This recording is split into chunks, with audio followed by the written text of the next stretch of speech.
If the city of Baltimore was a patient at a hospital, the prognosis would not be good. Once a proud city with nearly 1 million people, the population may soon fall below 600,000. The sounds of sirens fill the air as police run from murder to murder.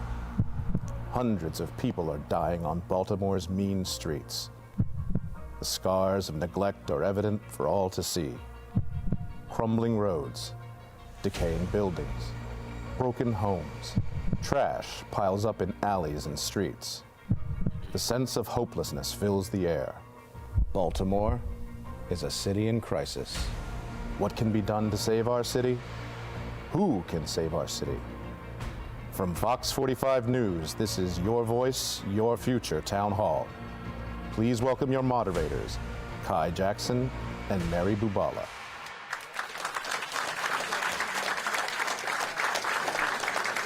Good evening, everybody. I'm Mary Bubala, along with Kai Jackson. We are with our 6th town hall. We are taking these to communities throughout our city as we discuss the issues that are so important in our city and with the upcoming election. We are indeed, Mary. We want to thank the Little Italy Lodge here at 905 Pratt Street for being a host. Mike Estino, you are the lodge president, is that right? Thank you for being here. Thank you. We want to welcome all the candidates as well. That's on. You see. Yep, okay. Welcome all the candidates as well as thank everybody for coming out of this important evening. We're honored to host it and look for a successful evening. Thank you for being here. Thank you. Mike, thank you. And thank you for being such a gracious host. And thank you all for coming out tonight. We're going to have an incredible discussion here. Yeah, I'm going to introduce our panelists yet once again, just so you're aware again who's here. Anyone who would like to give up a seat, there are some people who might have some disabilities or who might be on canes. If you're willing to let someone sit down, we certainly would appreciate that. Just let them know that they can sit down. Thank you so far. All right. Here are our candidates right now. Tharu Vignaraja.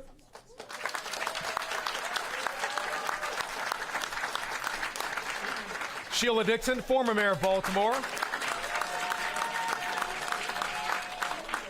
Sergio Vitale, who is a restaurant owner and also a member of the Little Italy Board.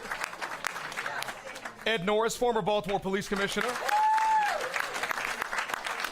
And TJ Smith, the candidate for mayor. Now, we want to point out to you, TJ was kind enough to come here tonight, but he has a previous commitment. He's going to have to leave at about 7:50. TJ, is that right? All right, so he'll be here as long as he possibly can. TJ, thank you. TJ, thank you. We are going to start tonight with the video that everybody seems to be talking about. I'm sure you have all seen it. It is of a police sergeant this weekend responding to a call on Pennsylvania Avenue when he tries to interact with a suspect, and then he is kicked and spit upon him. We're just going to watch this as it is happening. Take a look at the monitors here behind the panelists. There's one here, and there's one here, folks, if you can't see them.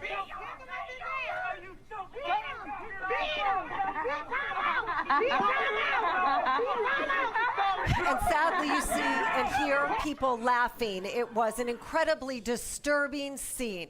And just tonight, Fox 45 was able to get the audio of police responding and this Sergeant Simpson, trying to get some help. Let's listen to that as well. 24. Okay,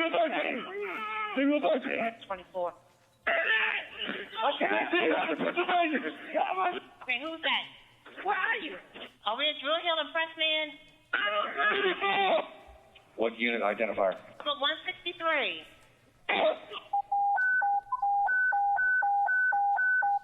3722. What does he have? Where's he at?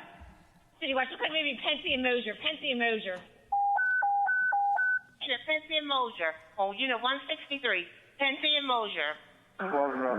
City Watch, what do we have? Signal 13, Signal 13. Pensy and Mosier. Pensy and Mosier. Central.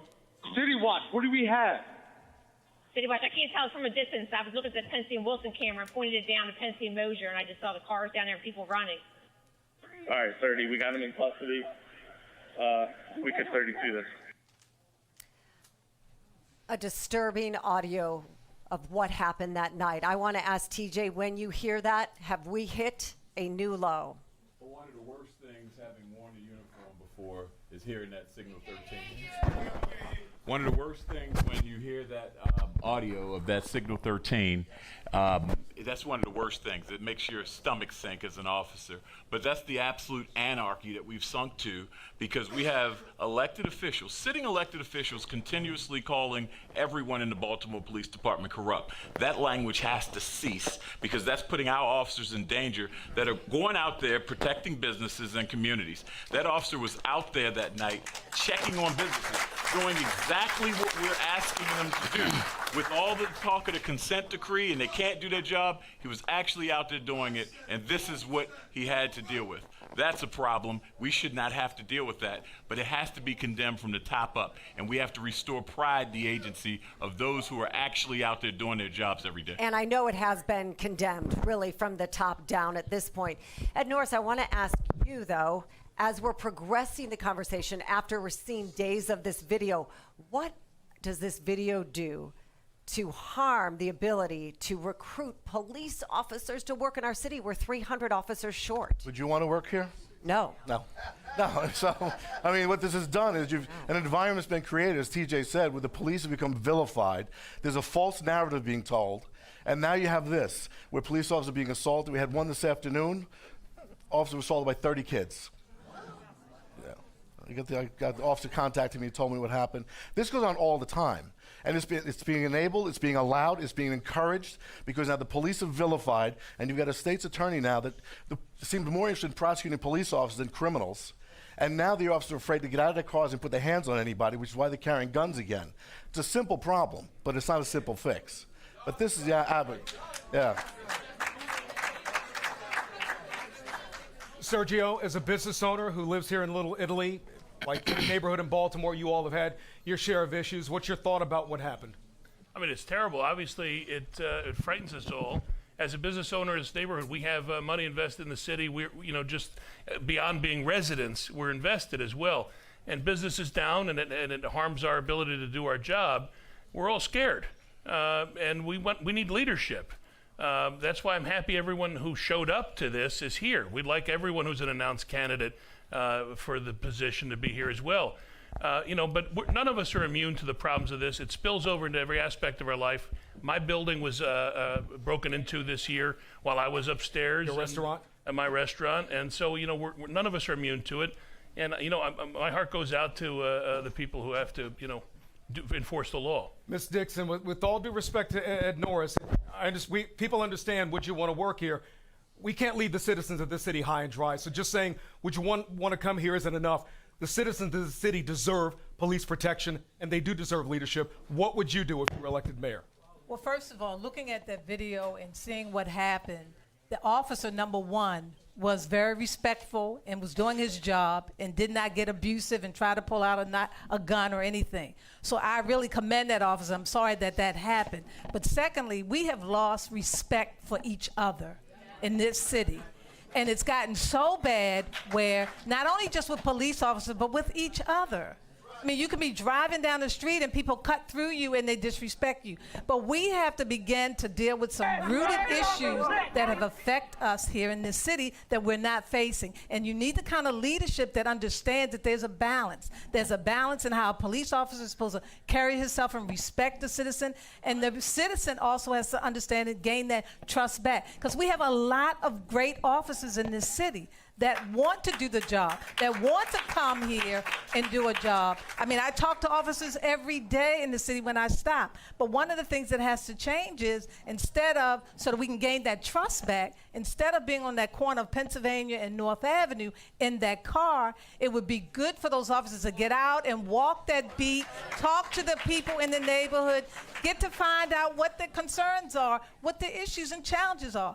Today when I was driving home to change on North and Hilton, this young child, maybe about 15, wanted to do the squeegee, and I pulled my window down. I said to him, "What school do you go to?" He went to Edmondson.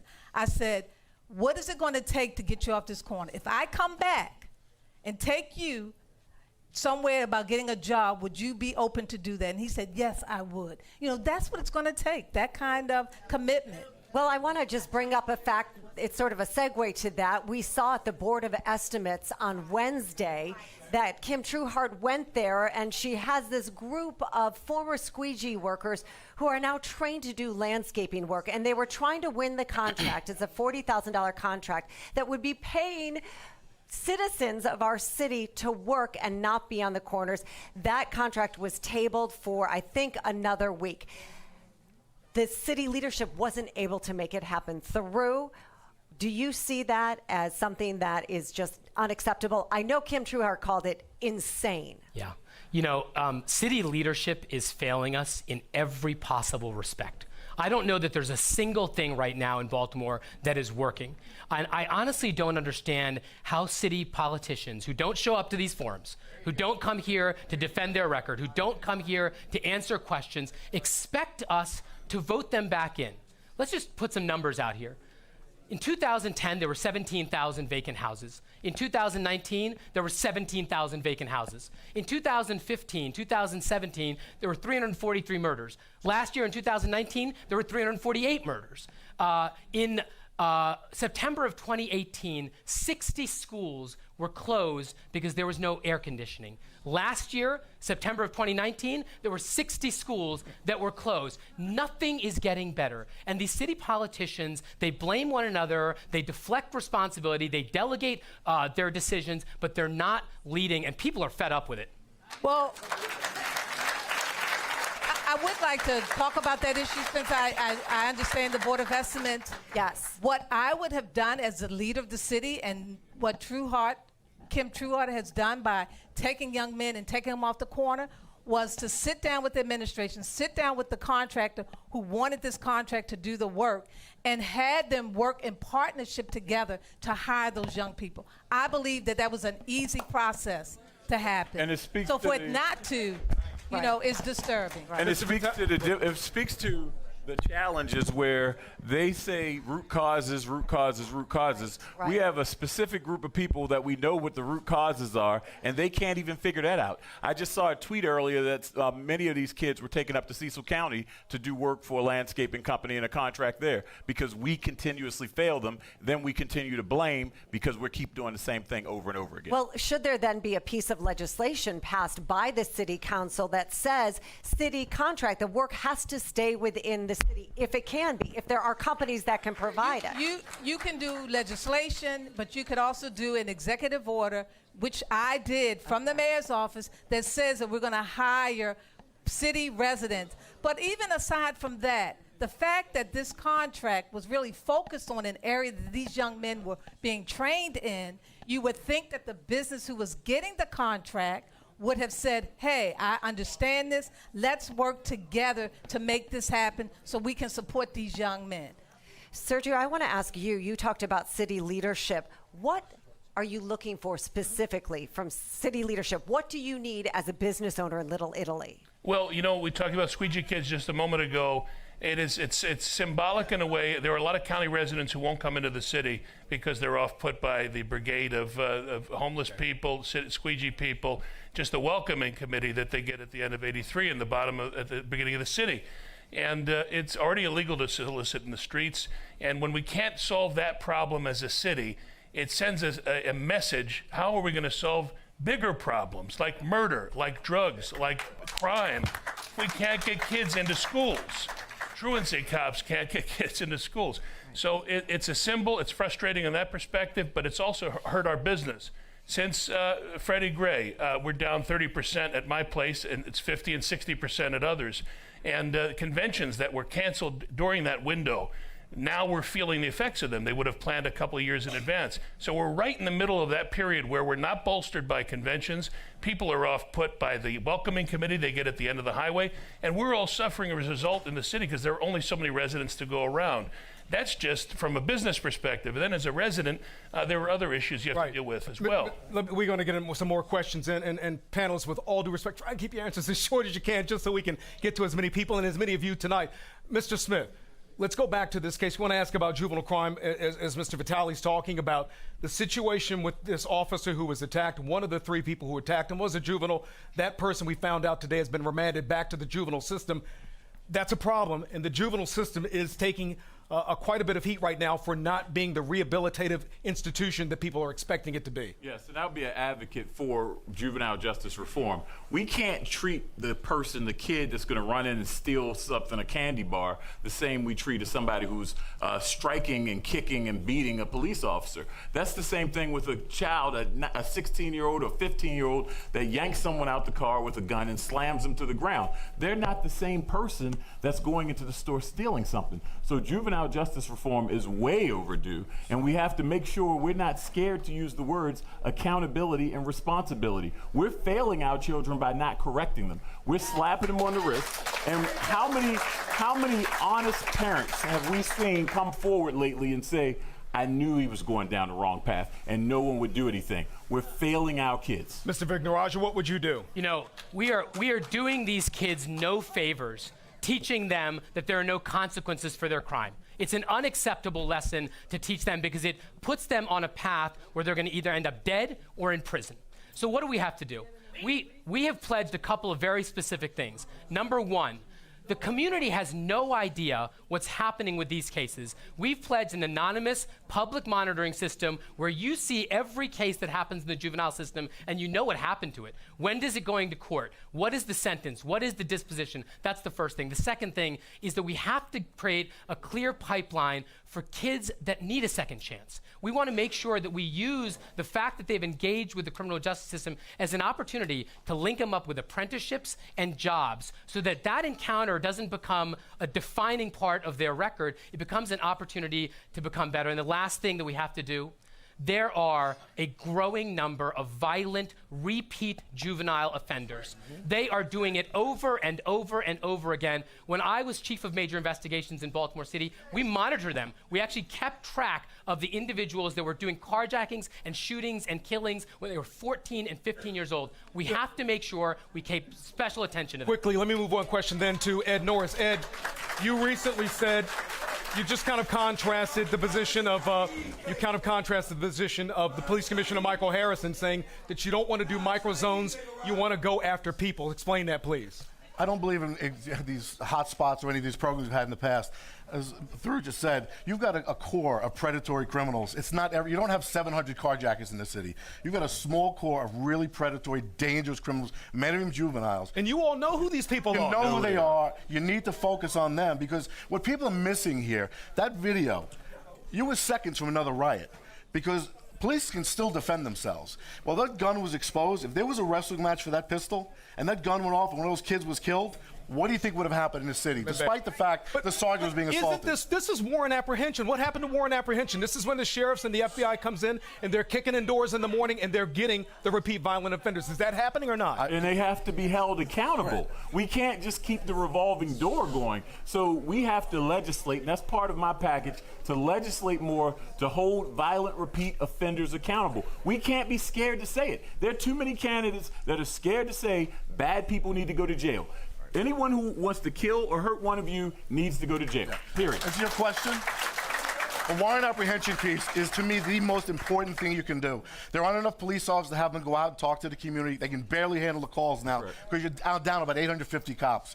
You need to have that warrant apprehension task force kicking in doors at 4 a.m., going out, finding these guys, dragging them up under their beds, and putting them incarcerating them. I'm glad Norris said that because one of the success that my administration had and that we will continue to have is that we had the warrant task force, but we also had wraparound services going out there with them so that when an individual was on parole or probation, we had services. We knocked on that door. We said to those individuals, what are you doing? If they're not doing anything, well, we're going to find something for you to do so that you can create a plan for yourself. As it relates to juveniles, we have to work more closely with the state. You know, I'm going to say this over and over during this entire time between now and April. We have to create the Criminal Coordinating Council back again, where all the public safety entities are at the table. The police department, the state's attorneys, parole and probation, juvenile services, the courts, everybody's together because each entity has a weakness in not doing their job. And the question is, how do we confront this, but how do we collaborate to address it? We have every law, mostly every law in the book. There's a couple laws we need to look at, but mostly every law is on the book, but they're not being enforced, and we're not collaborating. It's like people are working in silos. That's not going to work. We've got to work cohesively. Kai, here's how I would frame the question. When was the last time Yes. Yep. we had murders below 200 in 2011? And here's how we were doing it. We were not doing it with more arrests. We were doing it smarter, fewer arrests. We know who the violent repeat offenders are. We know how to build cases against them. We just have to execute that leadership. It's just not happening right now, and we're sending a message to the criminals that you can get away with murder and not be caught. I just want to thank Farouk for acknowledging that my crime plan was working, and that if the former administration, Stephanie Rollins-Blake, had built on that, we wouldn't be where we are today. Can I just ask you all to consider one moment, if we didn't have our world-class healthcare system in the city, what would the murder rate be? Shock What would trauma. the murder rate be without shock trauma and Hopkins? And Hopkins. Sergio, that is a disturbing but valid point for sure. We're going to open it up now to some questions because we have so many people who came here tonight. We have a packed house. We have John Howard here. Please tell me your question. Because it was working. I'll hold the mic. Don't worry. It's more of a statement. Thank you for allowing me to speak for the great folks at Little Italy Lodge for hosting this event. My family's had several businesses in the city since the early 80s, and I can say without a doubt we've had some serious issues that need to be addressed and corrected in a very timely manner, or I feel the city will become the most dangerous city in the United States. Today, our mayor said on 1090 AM radio that the crime plan is doing exactly what it's supposed to do. Wow. What is your response to that? And before you respond, as of today, we're at 21 homicides for the year. Brandon Scott, the president of the city council, says daily, we have to do more. When will more be done? We are losing this battle to violent crime, and in the process, we're losing our young men, women, and even babies. Enough is enough, and we need to reclaim this beautiful city and invest in the citizens that have invested in the city. All right. TJ, do you want to take this? You have one person that's been here for 30 years, one's been here for 12 years, and they continuously tell us we have to do more. Settling for 200 murders is not good enough. That's outrageous, and people have lost their children, and they've contacted me and said, my son was murdered 165. Does that mean they don't care? That's what it feels like when we say we could get under 200. I specifically have put forth what Ed Norris was talking about. We have to focus on the violent repeat offenders. People have been in office standing still, doing the exact same things, continuously calling the police department corrupt while police just continue to leave the doors. We have to focus on the areas. 1 out of every 3 murders that occurs in the city is going to occur in less than 5 square miles in East and West Baltimore. It's been that way for years. We have to overinvest in these communities that have been disproportionately uninvested in, and it spills out, and we see the effects of it, and it's in the form of this anarchy that we're seeing in the city. Is the crime plan working? Is that a joke? Was that a joke? I mean, no offense, and we know it's not going to be solved overnight, but when we're on a pace, and this is a leap year, so we're on a pace of 366 murders, not 365. No, it's not working right now. Real quickly through, and then we're going to go to Kai. Yeah, look. What the people of Baltimore want is concrete plans that actually can deliver results. We all agree that we have to focus on violent repeat offenders. We all agree we have to focus on gangs and gun violence. But what are the next 150 words of how you actually get it done? When we put out our 20-part crime plan, we said not only are we going to do wiretaps, we're going to do 12 wiretaps in the 12 deadliest neighborhoods. Not only are we going to prosecute burglaries, we're going to use burglaries to go after shooters and killers. Not only are we going to have an expanded ground camera network, we're going to give a $100 rebate to every resident and every business that registers those cameras with the police department. Those are the kind of concrete things that the people of Baltimore are looking for. All right, ladies and gentlemen. And Clint, can you get on me real quick? Clint and Ruth. Ruth, come over. I want you to show. This is Sergeant Bill Listen, this is Bill Shiflett. You know who this guy is?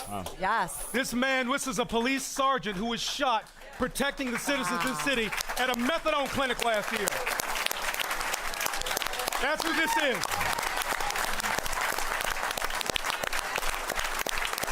This is real. This is real. This man took a bullet for the citizens of this city. This is real. God bless you and thank you for being here. How are you healing? It's kind of slow, but progressing. Yeah. Yeah. Sergeant Shiflett was at a methadone clinic. There was an armed suspect there. He and his fellow officers went in. They engaged that suspect. They took the suspect down, but he ended up getting shot, and he's here today. God bless you. Thank you. So I have two things. One was for Brandon Scott because he went after you 2 weeks ago. And he said, I've been a cop for 26 years. And he went after you 2 weeks ago. And he said that you work for the most corrupt police department in this country. All right? I've been here 26 years, okay?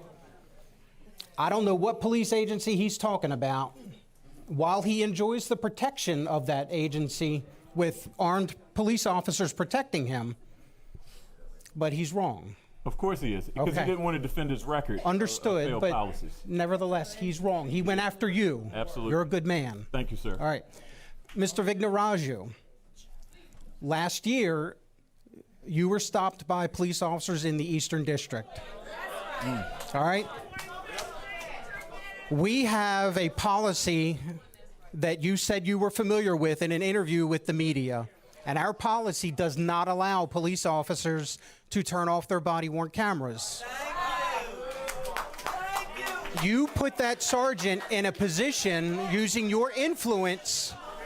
You put that sergeant and that officer in a position where they could not win. And they're being investigated now. And they're being investigated by the IAD right now because of what you did to them.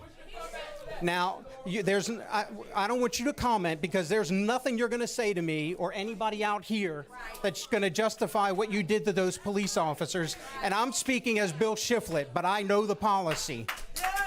Okay? So I want you to know that you put two good police officers in jeopardy. LaRue, please answer. Please. Mary, can I please respond? Look. Mr. Vignaraju, do you want to respond, sir? First, I have to understand how important it is to respect Sergeant Shiflett because he is a living, walking reminder of the risks that people take every day in the police department, okay? I think it's important to acknowledge this. Sergeant Shiflett and I may disagree about the interpretation of this policy. I believe that officers have common sense, judgment, and discretion to do this at the end of a stop. At the end of a stop. That is outrageous. PJ, I got it. I got this. So look. Mr. Vignaraju, there is no interpretation. The policy allows a police officer, when interviewing children or witnesses that do not want to be on camera to tell their side of a story. Is that the only time? Pretty much, yeah. It doesn't allow for a person in a car stop to say, please turn your camera off. Hi. Now, I believe you used your influence in your position to have those officers turn that camera off, and that's wrong. You can own it or you can sell something else up here, but there's no way that you're going to make anybody out here believe that you didn't use your position to do that. Look, Kai, I think I have to be able to answer this. Please respond. No, please. First of all, one of the officers, 40 minutes into a stop, this is a traffic stop for repair order, offered me the opportunity to turn the cameras off. I believe that he is entitled to do that. But at the end of the day, Kai, at the end of the day, the matter was resolved. The matter was resolved, and I thank the officer for his service. The fact that our political opponents are trying to talk about this now, the week after we're leading in the polls and leading in fundraising, is no surprise. All right, we're not. I regret what happened. All right, we're not going to stay on this all night. But I'm glad you did respond, Mr. Vignaraju. One more thing, Officer. As a prosecutor, you have tried case after case where an officer used a traffic stop as probable cause for the stop as nexus to go elsewhere. Right or wrong? You've tried them. It was a repair order. Why didn't you just simply take the repair order and roll? Sergeant, look, this was a traffic stop involving a repair order. I was frustrated and I allowed that frustration to show, but the matter was promptly resolved and I thank the officer. We cannot be distracted by this. There are 300 homicides in Baltimore. All right, let's move on to our next question. Mary? Okay. Is that all you want to say? You don't want to apologize? I regret what happened. I have resolved the matter, and we need to now move forward. Okay. Next question. Next question. We have Clarence Thomas. You are a good man because you come to a lot of our town halls, and we appreciate it. Your question. I'll talk to you about that part because there was something else Okay, added let's to that. move on, though. But my question is, how you doing, Ms. Sheila Dixon, and the rest of you, Mr. Norris? This question is for you, and this question is for T.J. Smith. You see this shirt right here? We the lowest paid in the country. We are the lowest paid. We don't get the respect. We don't get the sources. We don't get the funds. We don't get none of that. I haven't heard y'all say nothing about these guys, but we the ones that try to keep the city clean. Now, this woman right here, I can tell you, she got on the back of a low packer and got out there and cleaned. I ain't seen neither one of y'all, and I like y'all. And we got a mutual respect. Yep. Well, what you gonna do for us? Because we need our money. Okay. We're the fourth dangerous job in America. My partner just got a gun pulled on him today, picking up the trash, trying to clean up this city. So you two, please answer that question. Look, DPW does not have nearly enough resources. We expect you to keep our city clean. We expect you to fill the potholes. We expect you to do so much, and we don't have enough people that are doing this. These are great jobs that we need to recruit more people to. And if you're going to recruit more people to an agency, you have to raise the salaries and you have to make sure the benefits are there, and that is something that we have pledged to do. Clarence, first of all, thank you for what you do. Your jobs are monumental, and we probably all take you for granted because we put the trash out and it's gone, and it's people like you that make it happen. I've been a blue-collar worker all my life, so I know exactly what it is and what it means to be out there, and you guys will be well taken care of under my administration. That's an easy ask because you should not be anywhere near the bottom in a city like Baltimore especially. Mr. Vitale, is the trash being picked up on a timely and regular basis in this neighborhood? We pay for our own service, so we pay in addition to taxes for a private service to do it. But I'll tell you, I mean, these guys do all the heavy lifting. I mean, I'm concerned and worried about a point in our city where the good folks in this room start losing hope and interest. And where are we as a city when we start losing hope? We need these leaders to come together and tell us where we're going, how we're going to get there, and then start leading. I hear before, we can't do this, we can't do that because I'll get sued by the ACLU. So get sued. Let it play out in court. Lead. Move out of the way and push it to get it done. All right, we are in Little Italy tonight, and one of the voices in our audience, you have a question. Hi, my name's Teresa. Is this working? Yes, I'll hold it, though, and it's easier, I promise you. Go ahead. First of all, welcome to Little Italy on behalf of our neighborhood. We're so happy that you're all here. And I am third generation Italian in Little Italy. My grandfather came here in 1926 and built most of the steps and the brickwork, and my husband too. Now, we have the safest neighborhood in Baltimore, but everybody left us. The police says, you got the safest neighborhood. How do you think we keep it safe? We take care of our own, but we still need somebody to help us down here. Absolutely. And in fact, one of the things that we're doing was we're expecting communities to do the policing. We're expecting businesses to do the policing. Downtown, they are hiring private security. In so many neighborhoods, people are turning to private security. I need to stop you right there because we always get left out because we have always took care of ourselves down here. Yep. And we need We're hardworking Italian people are hardworking people, but we are done with, you guys have to help us too. Why should I vote for you? Are you going to come to Little Italy and make sure our citizens are safe in this neighborhood? My grandmothers, our aunts, our citizens that have been here since the 1900s and came from Italy and worked hard, never asked for a dime from nobody. Absolutely, I will. And I think this is really important. So many of our leaders don't take responsibility. They want credit, but they don't take responsibility.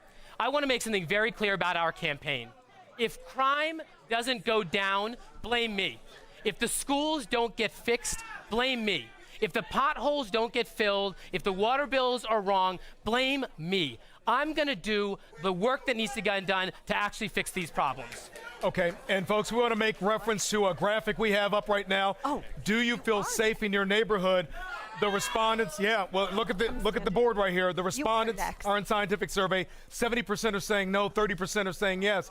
For those of you who want to get engaged and see more of our survey on our website, you can go to saveourcity.com. This is our Fox 45 website. We really ask that you get on there and become engaged. That's going to affect and help you come out to some of these other town halls and share with us what's going on. Mary? Okay, Miss Pat. Miss Pat is back. Yeah, I wanted to answer Yes, her please. question because I want her to know that Yes. I have always served and worked in Little Italy with the businesses and the residents, and every neighborhood in this city is important. And we have to make sure that we provide all the services in all of our city, and for everyone.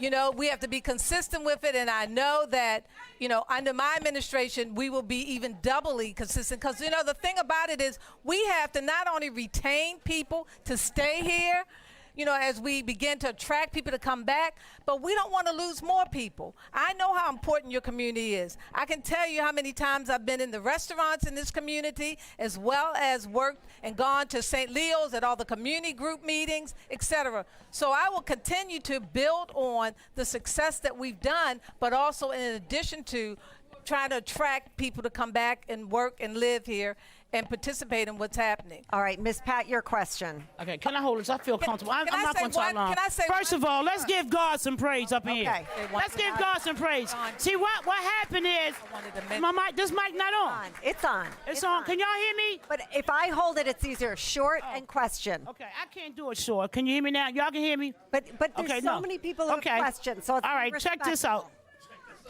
It's some real talk here. First of all, we took God out of everything. And that's one reason why our city messed up. We took the disciplines that we can give to our kids. Y'all took it. The government took it. That's why these kids, come here, baby. You have 10 seconds. Okay, wait a minute, hold on. That's why these kids today are off the chain, because y'all took what we couldn't beat our kids. If we don't beat them, the police will.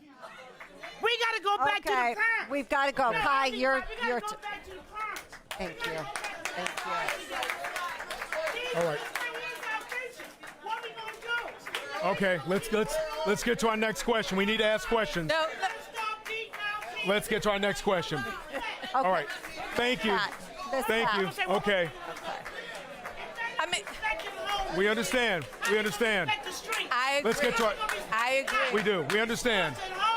It We does. understand. Let's get to our. Let's get to more questions. No, we need love more you. questions. We love you. We love you. I agree. I agree. I know. Yeah. It does and that's start fine. at home. And I think it's something we can all agree with. But we need to keep asking okay. questions. No. She's all right. okay. Let's. She's okay. Folks, let's listen so we can hear all of our audience members ask questions, okay, please? This is Kawan Palak. Like that. Kawan, I'll hold it. Kawan, thank you for coming here tonight. What's your question? Yes, my name is Kawan Palak of the Israelite School of Universal Practical Knowledge. It's good to see you all tonight. I've been living in Baltimore for 49 years. I've watched crack into my community. I've watched the degradation of my people. I watched the mass incarceration of my people and the disenfranchisement of black people. It used to be a time when we had black businesses in Baltimore. That was a way that we had an inheritance and we had a way to make money. And I noticed after those businesses were gone to every other race of people that came in, our children started being squeegee kids. Right. So now they want to mass incarcerate our damn children because they're squeegee kids because everybody failed us. Kawan, what's your question? When are we going to get black businesses back in Baltimore? When are we going to have a fair distribution of the licenses, the certifications, and the considerations for businesses in Baltimore? A plan. Right. Who wants to answer that question? Ms. Dixon? Let me say this. I have been working with African-American companies over the last 8 years.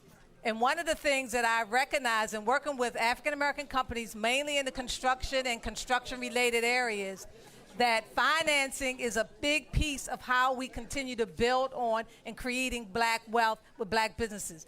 We have programs for city government as well as state government, but we also have to look at how do we create opportunities through franchises in our community for African American businesses? How do we begin to train individuals when they're in school, young people in school, about not necessarily wanting to get a job in government, but how to create and do their own business?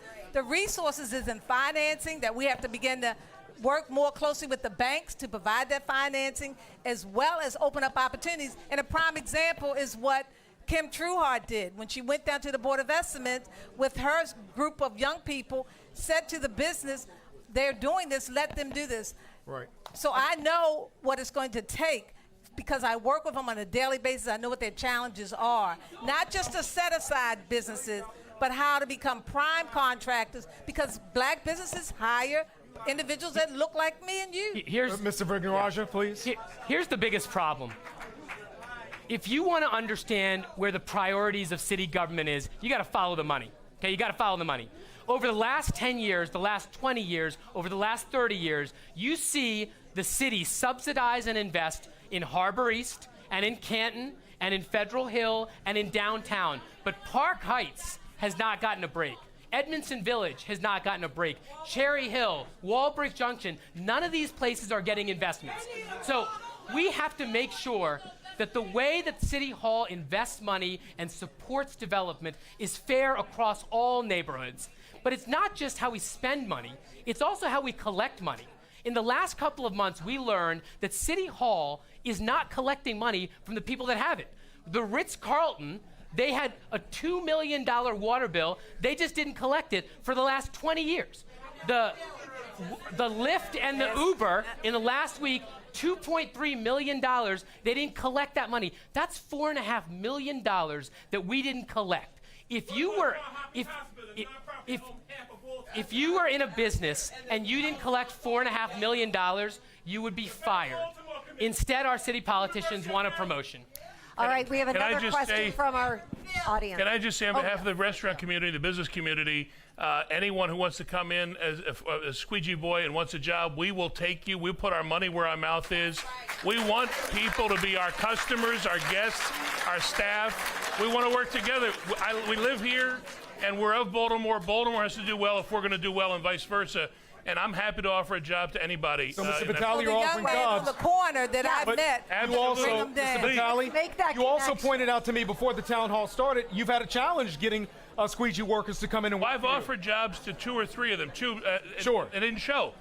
When I said, come see me tomorrow at 5 o'clock, they didn't show. But So, maybe you know, we but need the door's open. liaison to make that Yes. happen. Right, but not on that So they community. understand. The door is open. But not on that community liaison. We also have to go back and do some basic fundamental training that needs to take place so that they know if you're supposed to be here at 9 o'clock, you have to be there at 8:45 so that you can start on time. So we need to work with them in school to train them. A lot of those things are missing. And let them we'll see help that too. first paycheck, right? We'll help too, because believe me, being 15 minutes late these days with millennials is not a new thing. is- We know how to work with people. Yes, you do, Sergio. All right, sir, tell me your name and your question. My name's Donovan. I struggle with this question on the way down here. It's like 1,000 things we could talk about right now, but let's throw the statistics aside. Let's throw the finger pointing aside, all this, that, and the third. You know what we want to know? Where your heart at? What can y'all tell me right now, to win us over right now, that basically what we really need to know? I mean, come on. Where your heart at? Let me tell you where my heart is. Let's start. Okay. Yeah, no, that's fine. I want to tell you where my heart is. I'm born and raised here in Baltimore. I love this city, despite the fact that I made a mistake, a bad choice, but I have been redeemed from, wait a minute, let me finish. I had been redeemed from that. But I know under my administration, we were making the kind of changes that were being effective for the city of Baltimore, not only reducing crime, but also in those neighborhoods that Mr. Theroux just mentioned, where Upton and Emerson Village, where we were doing development over in Frankfurt Estate, in neighborhoods and communities. And city services were being provided in a quality manner. So I got back into this race because I saw the dysfunction of city government because of my love for the people. I love my life right now, but I also love the people, and I know I can make a change and work with young people who want to get into this for the right reason and show them when there is something that's working, you build on it, because ultimately they get the credit. So that's why I'm back into this. You know, I know it. I really appreciate the question. You're giving us a chance to explain what drives us.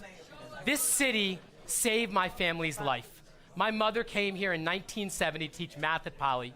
She went back to Sri Lanka, got married, had me and my sister, and a war broke out and we were fleeing. Baltimore gave my parents jobs. My mom, who had started at Poly, finished at Morgan State. My dad taught at Edmondson and Douglas and Southern and Western. He was the oldest teacher teaching in the state of Maryland when he retired. He was 80 years old. Wow. That's the tradition in which I was raised. Public service, hard work, gratitude.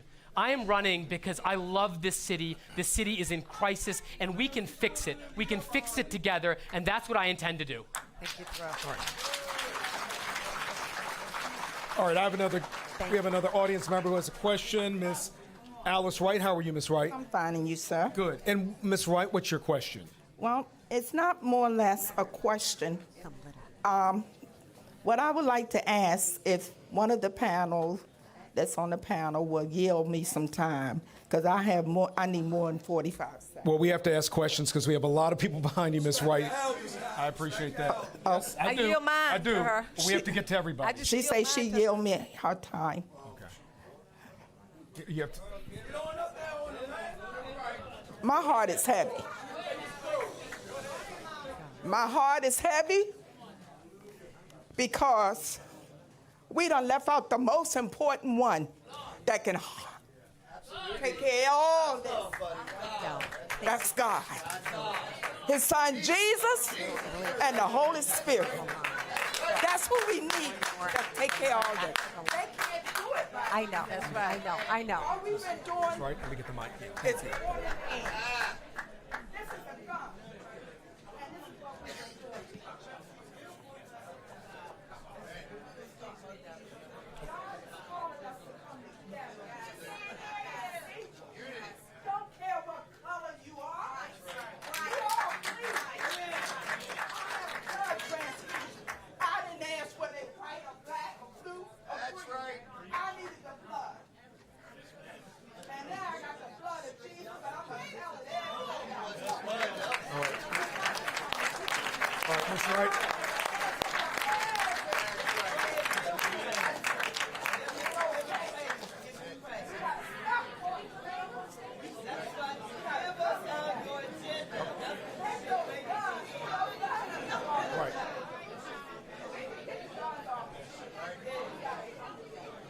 Okay.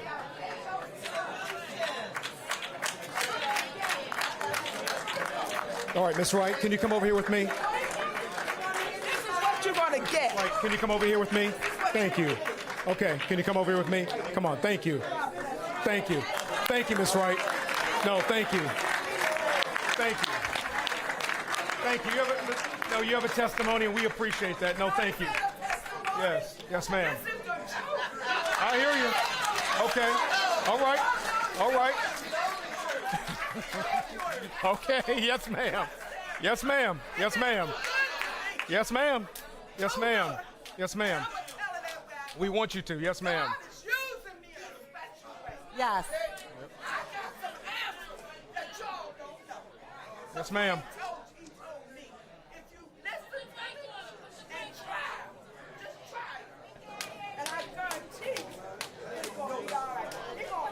Yes, ma'am.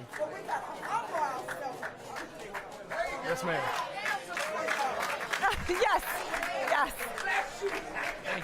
Bless you. Bless you. I know who's going to win. That's right. Thank you.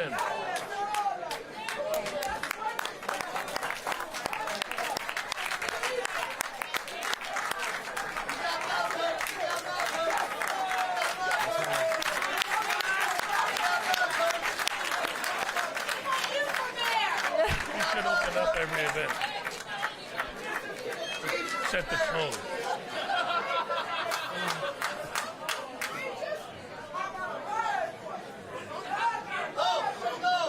I tell you, that oxygen thing really works well. Phillips really makes me proud. She's doing all right with it. Good stuff. Okay. Okay.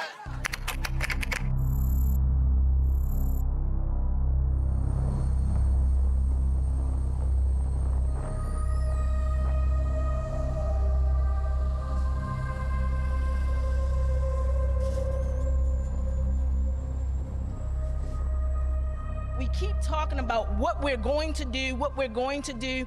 Give me a resolution. We got to get it together.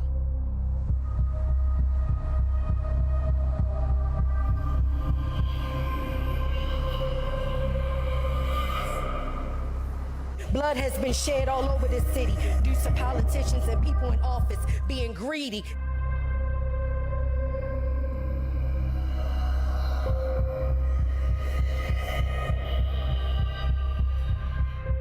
What real plan do you have in place to deal with the issues that are plaguing this city? With the murder rate breaking all records, given that reality, what do you do?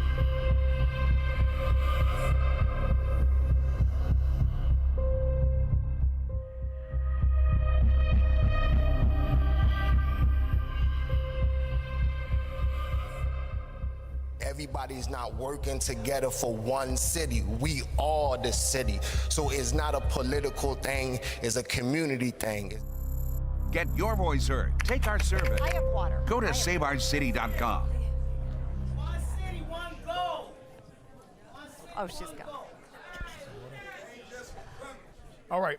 Mary, you have a question? Yes, for we the guest do. member? We just saw in our Gonzalez research, our poll, that the majority of people don't feel safe where they live. You are a Little Italy resident. Tell us about your experience here and your question for our panel.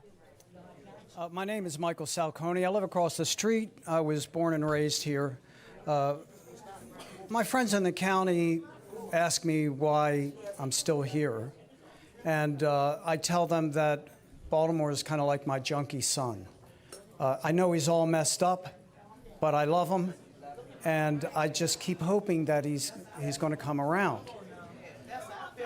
So I want to present a real-time question to you and I want to know what action will you take to make this work? So what I've heard you say and what I've heard a lot about is the return of violent criminals to the streets, either because of the prosecution not being good enough, or lenient judges, or Ed, I've heard you say something about outstanding warrants.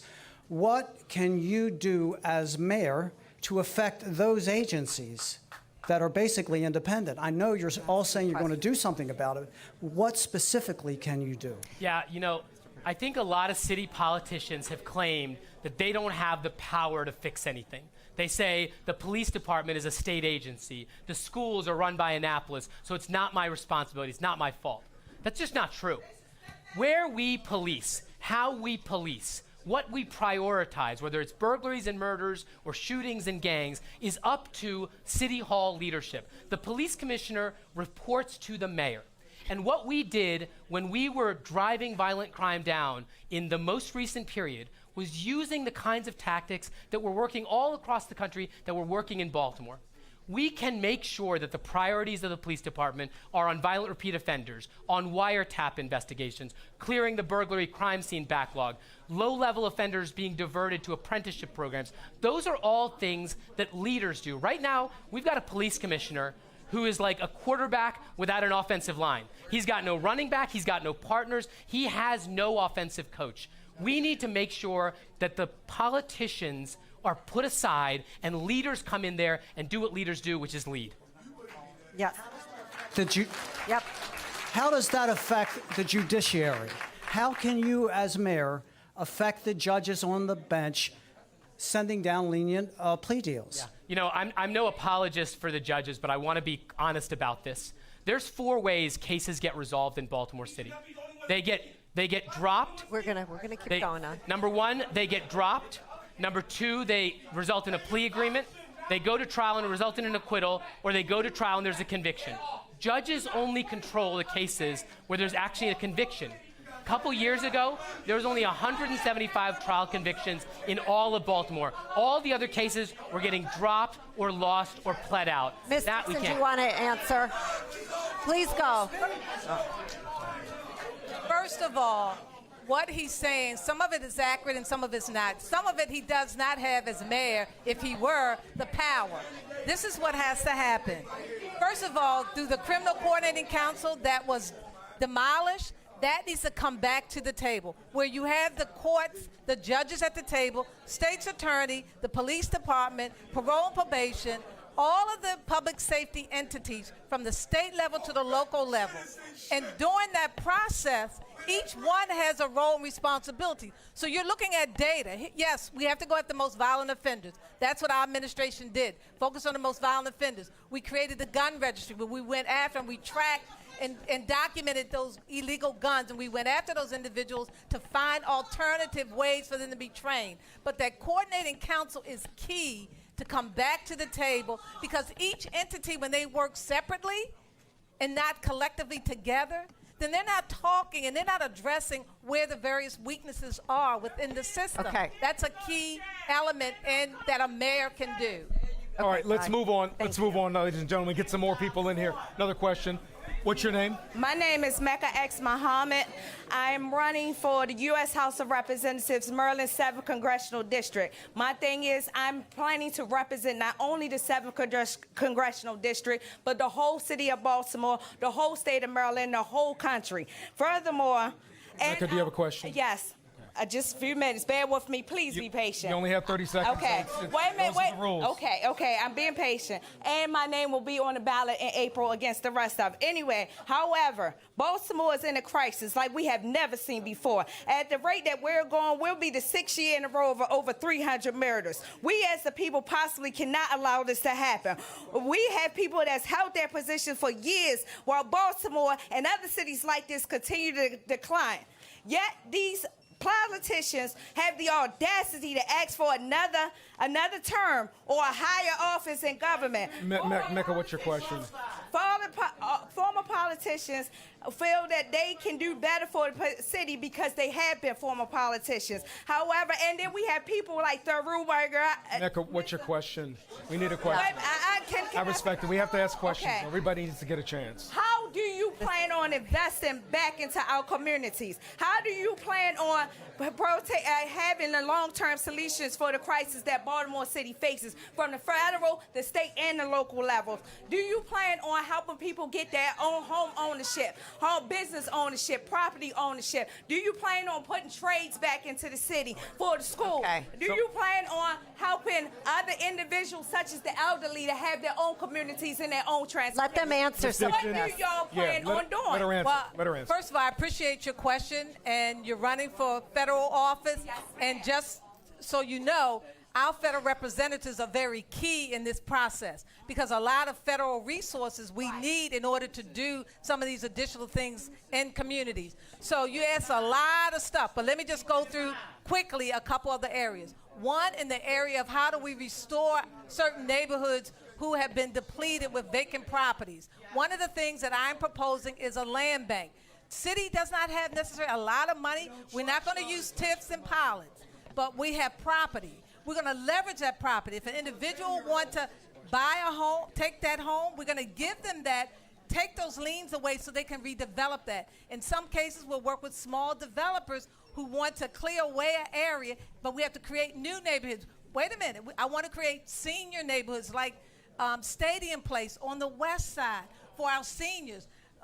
Detached houses for some neighborhoods, because some areas now have been deteriorated. We want to create more industrial space so that we can attract businesses here to Baltimore to provide jobs. We want to work not in just high school, but in middle school, go back to some of the trades and begin there, because a lot of companies that come here to do work, there aren't the skilled laborers here in the city.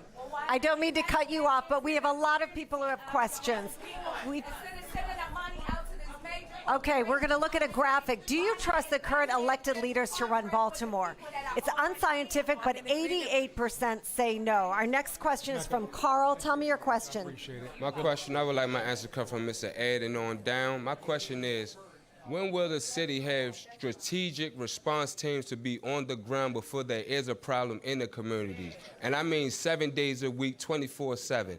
And my second question is, when will we stop investing money into the prison system of our youth, but into our communities for the youth? You understand? Because there's a lot of youth that do have trades and that do want to work and that do want to go to school, but they have clothing problems, food problems. When can y'all invest into the community instead All of right, the prison let's let system? them answer. Ed, you start. It brings up a good point. One of the things, I can't answer when they'll do it because I'm not running for office, but you're right. Because what we did when I was here, we had strategic response teams on patrol that could quickly respond before things got out of hand. And I think it's something that's very important to do. I don't know how they would do it now, being 800 officers down, because they can barely fill the radio cars now to patrol the districts. So, but if they get up to full strength, I would recommend they do it again. Using our citizens, not just the police. I'm talking about utilizing our citizens, not just the police. We don't need the police to police us. I'm talking about using people like myself and other black people in our communities, like the Hells Angels, that help like communicate with the people in the street, because problems can be solved before they are problems. Yes. And I you agree. understand? It's communication. I agree. And one of the things that we started doing and we're doing now, but I don't think it's being as effective, is through Safe Streets, where we had individuals who were part of that culture, who are out there in the element, who are able to break up some of the incidents before it happened. Safe Streets, yes, but we need to expand upon Safe Streets, along with bringing in some of the Muslim brothers who have helped us in some neighborhoods. Gotta go. Yeah. Leave the floor. Okay. You know what y'all need to open up on every corner? Set up hug tables. Set a table there and put somebody there and tell people y'all can come talk to us. You feel me? Just put a table on North Pennsylvania, East Baltimore, Greenmount, and just let somebody sit there and tell people, come hug me, come talk to me. And I bet y'all solve a lot of problems. Thank y'all.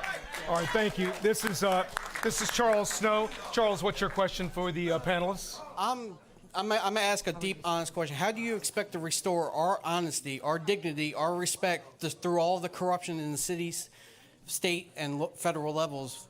With everything going on with the crime, drugs, we can go into details all night long, but I don't have that long. Who wants to answer that question?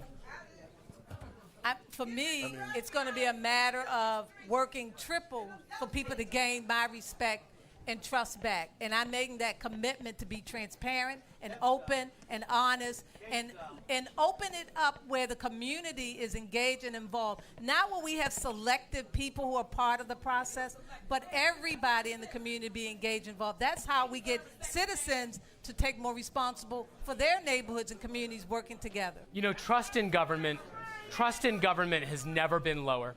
And one of the reasons why trust in government has never been lower is because our leaders have failed us. 2 mayors, 2 police commissioners have been indicted and convicted of crimes in this city. The state delegates, the state aides have all been failures as a consequence of this. One of the things that we want to do is to usher in an unprecedented era of transparency. Transparency breeds trust. What that means is that I'm the only candidate that's released 5 years of tax returns. I'm the only candidate that has called for an independent audit of all of the agencies. And these are the kinds of things that we have to do No, you're to make not. sure we do it. Mary Washington has, and I'm about to release mine, so don't say you're the only. Okay, let's go on to our next question. Go ahead. Yes, I wanted to know for, hello, excuse me. I wanted to know for all 4 of y'all, or 3 of y'all, would y'all still be up there if y'all got paid? If you didn't. If you didn't get paid, would you still be up there if you didn't get paid? I'm not getting paid. Would I what? Would y'all 2 still be up there if y'all didn't get paid? Oh, clearly I would. Yes, I would. That's how committed I am. I asked because I brought up to do what you love. So if y'all actually love doing what y'all do, would y'all really be helping the Baltimore City out? Because the sentences are lost. But all of us, we have to work together. You know, people think that city government is the save-all, but it's not. And I don't mean any harm, but this woman over here, what she said, because Jesus is my Savior, I know is a powerful spirit that I know that helps me to go day by day by day. But we as a community really have to come together. You know, we have to take responsibility. This young lady right here, when she talks about it starts at the home, it does start at the home. Not beating a child, but we have to discipline our children. We have to work, and if there aren't any services available or there are issues, then we have to provide those support services. That's why I always go back to the school. The school is the center part of the community. It needs to be open long in the day. We need to provide social work services, psychological services. Kids have trauma, parents have issues, and families have issues. Community schools, my schools will be open till 8 o'clock in the evening. And Sheila, school day is going to be a little they longer. got to be heated, air conditioned, and lead free. Yes, they are. Yeah, I agree. Okay, let's get to another question. And the 21st, let's get to another question. 21st century schools, we're building new schools. Okay, I have another But question. I agree, they have to be. This is Sue George. Ms. George, thank you for being here tonight. We appreciate that. And what's your question for the panelists? First, just one quick comment. Mr. Thoreau, you need to check facts. The building you referred to tried for 10 years to get a bill from Baltimore City, and with, excuse me. No, I'm not never blaming the provided. Ritz. I'm blaming the city politicians. Okay, just to clear the record. So, along those lines, I've been licensed in real estate, mainly concentrating here in the city for 50 years. I've never seen a situation like what we're now facing. And of course, the crime is a part of it, but the taxes, the real estate taxes for ownership are scaring the people who would be supporting the restaurants and the businesses in the city, and they are not buying property at this time. Many are renting in the many new rental buildings. Do you have a plan for doing anything to help, because it keeps increasing? Absolutely. Right.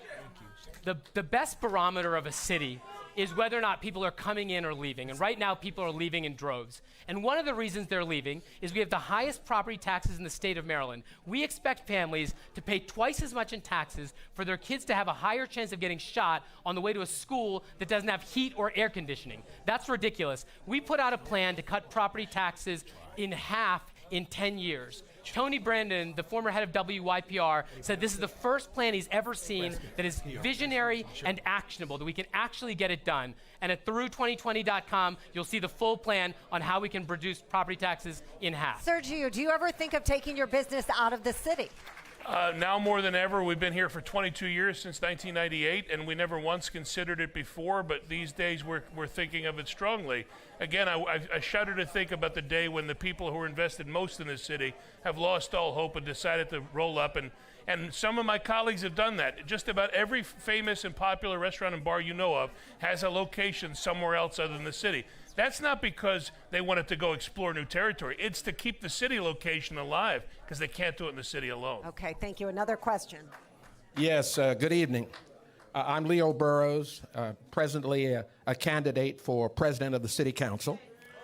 Who's running the Baltimore City Police Department? Frank Mancuso of the Fraternal Order of Police, Lodge Number 3, or Michael Harrison, the current police commissioner? Clearly, the consent decree is not working. Interpret to us in layman's language so we can all understand. How would you grade or score the progress being made in implementing the consent decree? Would you give them an A, B, C, D, or F, as would I? Ms. Dixon, do you want to start? Well, I just attended a community meeting where the platform was the consent decree people. I would give it a C minus. C minus. Yes. Mr. Vignaraja? I would give it an F. We are failing on every score. The judge comes out every time there's an update and says, you haven't recruited enough police. You haven't done any of the reforms that are necessary. We are not getting the job done. And over and over and over again, our city politicians promise that they're going to do it. They pledge that they're going to do it. And then we go right back to square one with no progress whatsoever. Right. We have a graphic that we asked again on our Fox 45 website. Is crime your number one concern? 84% are saying yes, 16% saying no on our unscientific survey. This is SaveOurCity.com. Ed Norris, can you follow up on that, the consent decree? Ed Norris, can you follow up on that, please? Ed, can you follow up on the consent decree question? Yeah, I mean, I would give the plan an F. Look, I don't know how you could possibly say anything is working right now between the consent decree. They can't recruit a police officer here. That's part of the decree.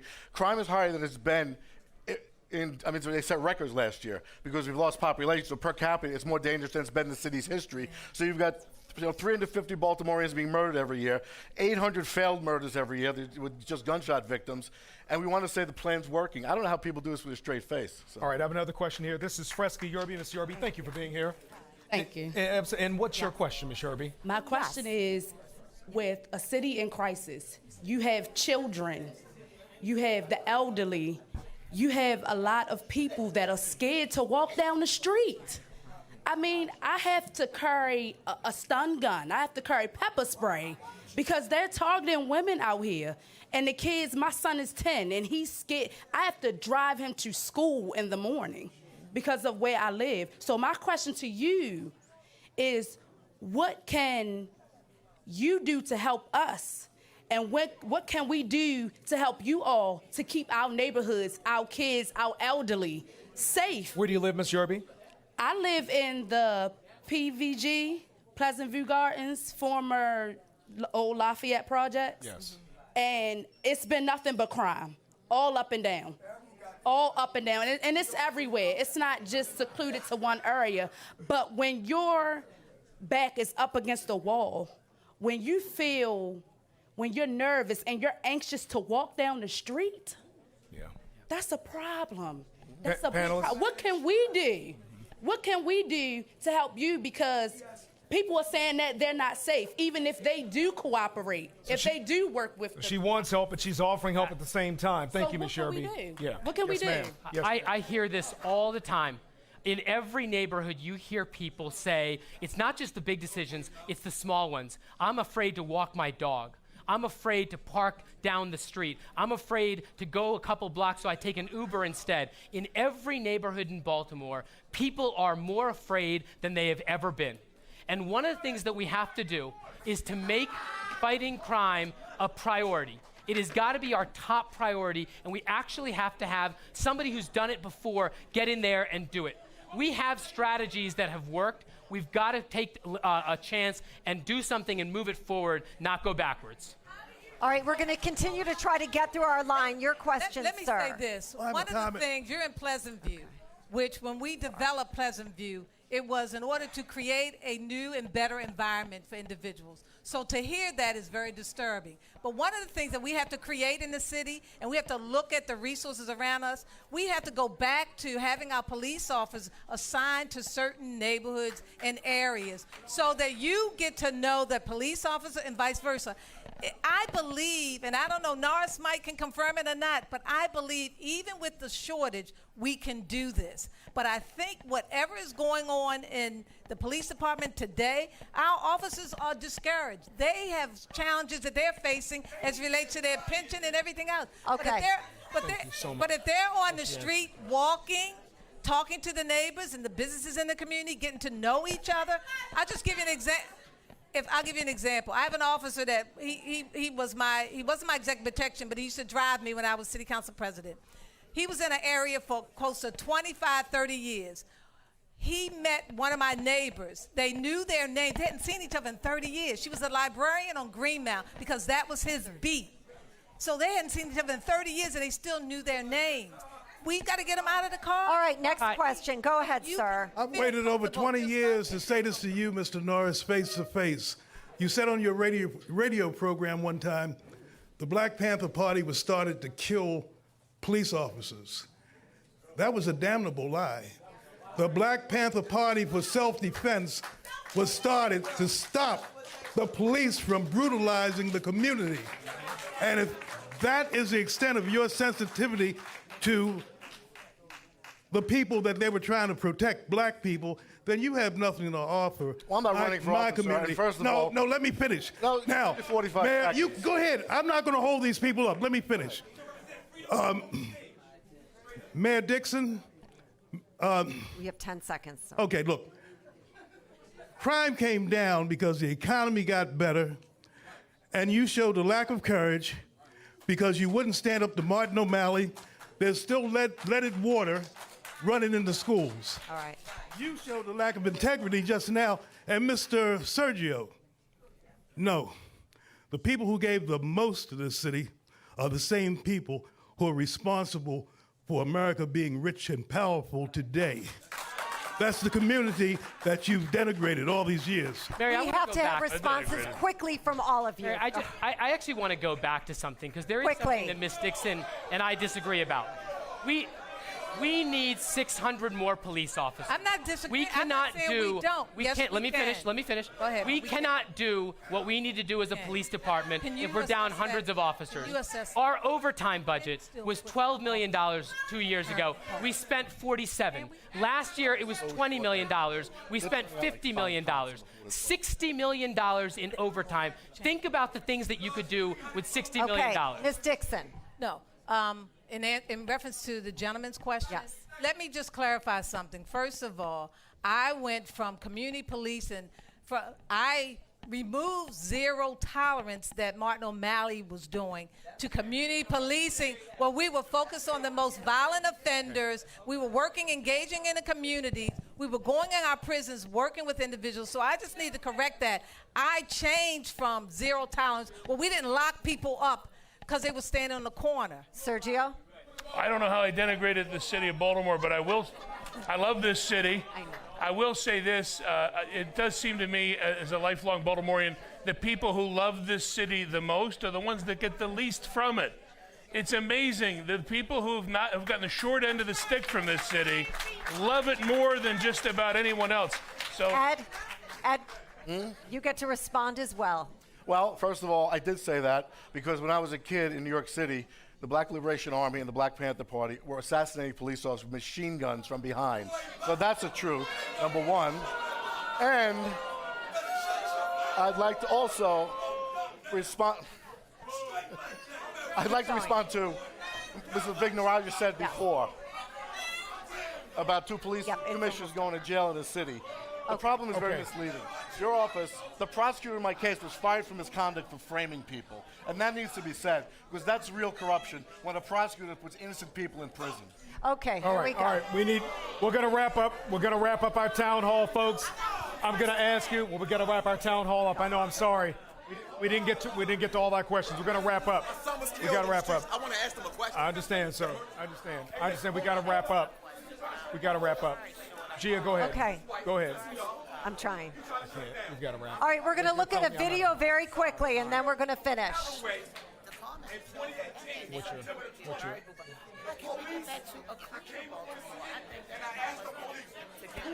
like the guy with DPW. I need to give it to you. Right? Yep. I mean, is that all they're working for? Okay. Let me close out the show. Give me. I think it's over.